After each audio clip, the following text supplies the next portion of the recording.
Et le fait média du jour, c'est bien évidemment cette attaque cette nuit contre la chaîne TV5 Monde. On apprend à l'instant que Bernard Cazeneuve, Laurent Fabius et Fleur Pellerin viennent d'arriver au siège de TV5. On va en parler dans un instant. Auparavant, on va revenir avec vous, Romain Ambro, sur ce qui s'est passé cette nuit, point par point.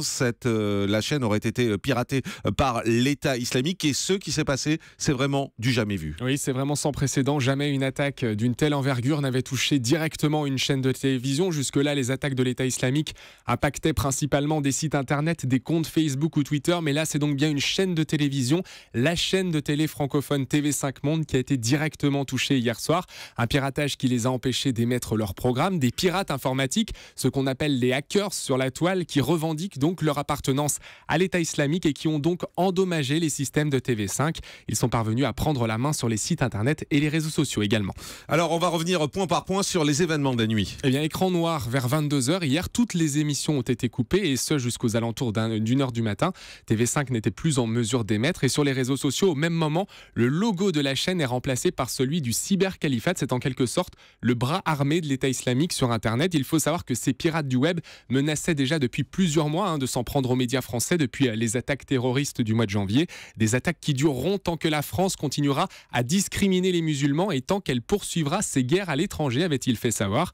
Hier soir, c'est donc TV5 Monde qui a été visé, la télé des Français du bout du monde. Et le plus surprenant, c'est le compte Facebook qui leur a servi de support pour poster des documents, des pièces d'identité et des curriculum vitae de proches de militaires français impliqués dans les opérations contre l'État islamique. Au nom d'Allah, le tout clément, le très miséricordieux, le cybercalifate continue à mener son cyber-djihad contre les ennemis de l'État islamique, pouvait-on lire. Des messages sont également apparus. Soldats de France, tenez-vous à l'écart de l'État islamique. Vous avez la chance de sauver vos familles, profitez-en. Voilà un exemple de ce qu'on pouvait lire hier soir. Un autre message mettait directement en cause François Hollande, l'accusant d'avoir commis une faute impardonnable en menant une guerre qui ne sert à rien. C'est pour ça donc que les Français ont reçu les cadeaux de janvier à Charlie Hebdo et à l'Hypercacher, ont-ils fait savoir. Un message qui fait écho évidemment aux attentats contre Charlie Hebdo et l'Hypercacher. Pour leur pas plus de précision sur l'identité exacte de ces pirates, une enquête est en cours. Depuis quelques heures, TV5 Monde a repris le contrôle de ses pages Facebook, mais le site internet, lui, est toujours en maintenance. Beaucoup d'inquiétudes ce matin au sein de la chaîne. Écoutez le présentateur de la nuit de TV5 Monde, il s'appelle Patrice Ferrus. Il était rencontré ce matin par Jean-Jacques Herry. Une grosse émotion, c'était assez surprenant quand on sait qu'il y a manifestement une attaque derrière, une cyberattaque, donc une malveillance dans l'état d'esprit que l'on a en ce moment depuis le début de l'année. On est évidemment dans une certaine émotion. Voilà, pour l'heure, beaucoup d'incertitudes et de questions autour de ces attaques. Cette nuit, c'est une nouvelle fois un symbole qui a été touché. La télé des Français partout dans le monde. La chaîne est diffusée dans près de 200 pays et territoires un peu partout sur la planète. C'est le deuxième réseau mondial de télé derrière MTV. Alors, on le sait, Jean-Marc, vous venez de le dire, les ministres viennent d'arriver au siège de TV5 Monde, avenue de Wagram dans le 17e arrondissement. Des menaces qui sont donc prises très au sérieux ce matin. Alors justement, puisque les ministres viennent d'arriver, on va aller tout de suite au siège de TV5 Monde où nous attend l'envoyé spécial d'Europe 1, Jean-Jacques Herry. Jean-Jacques, les ministres sont arrivés il y a quelques instants, c'est bien ça? Oui, juste quelques instants, on avait arrivé donc Fleur Pellerin, ministre de la Culture, Laurent Fabius, ministre des Affaires étrangères, et puis aussi Bernard Cazeneuve, ministre de l'Intérieur. Tous les trois sont descendus d'un air très calme, ils avaient l'air aussi très concentrés, très concernés.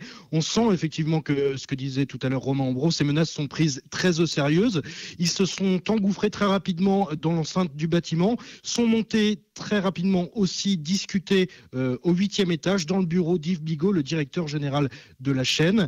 Et pendant ce temps-là, dans la rédaction, il y a une ambiance très calme, avec beaucoup de journalistes qui se baladent dans les couloirs et puis des employés de TV5 Monde qui regardent un peu tout ça maintenant qu'ils ont un peu digéré la nouvelle, et bien qui regardent tout ça avec des yeux un peu ronds et qui sont finalement très étonnés de ce qui se passe et qui se disent finalement on a été touchés. Alors pourquoi nous? La seule réponse, c'est effectivement on est une vitrine française, les Français sont engagés dans la guerre contre l'organisation État islamique et on a peut-être voulu nous atteindre un symbole, mais personne ne sait. Et puis voilà, les dernières informations qu'on a eues, c'était il y a quelques minutes, il y a une équipe de sécurité informatique qui va venir et essayer de retracer, savoir d'où vient exactement cette attaque, et peut-être qu'on saura effectivement s'il s'agit vraiment d'un groupe apparenté à l'État islamique ou pas, parce que pour l'instant on n'a tout simplement aucune confirmation. Effectivement, merci beaucoup Jean-Jacques Herry, envoyé spécial d'Europe 1 au siège de TV5.